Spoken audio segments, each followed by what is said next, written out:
How did Soviet nuclear weapons affect arms control?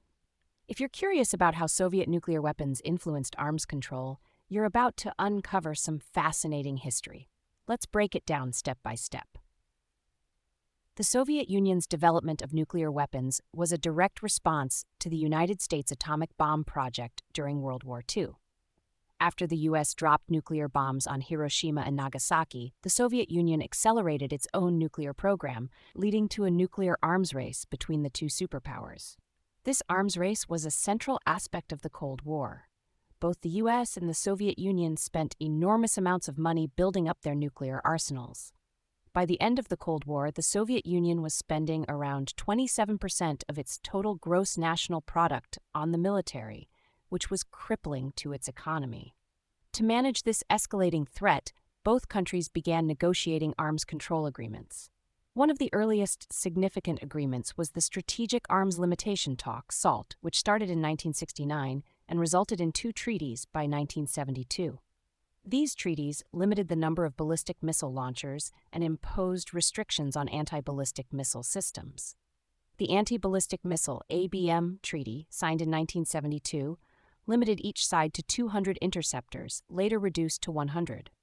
However, the U.S. withdrew from this treaty in 2002, citing the need to defend against terrorist or rogue state ballistic missile attacks. Another key agreement was the Intermediate Range Nuclear Forces (INF) Treaty, signed in 1987. This treaty required both countries to eliminate all ground-launched ballistic and cruise missiles with ranges between 500 and 5,500 kilometers. The INF Treaty was notable for its intrusive inspection regime, which included on-site inspections.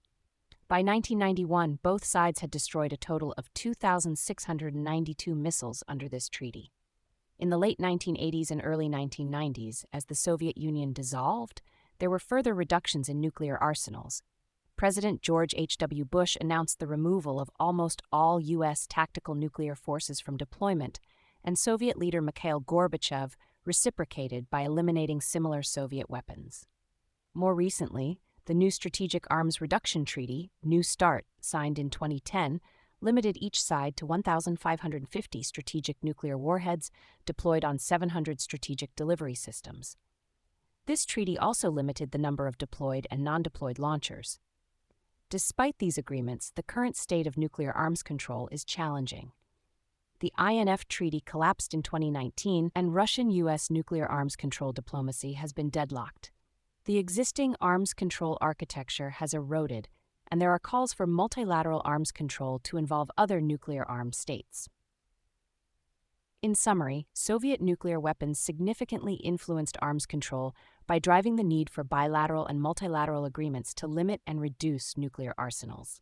These agreements have contributed to international détente and substantial reductions in nuclear weapons, although the current landscape remains complex and challenging.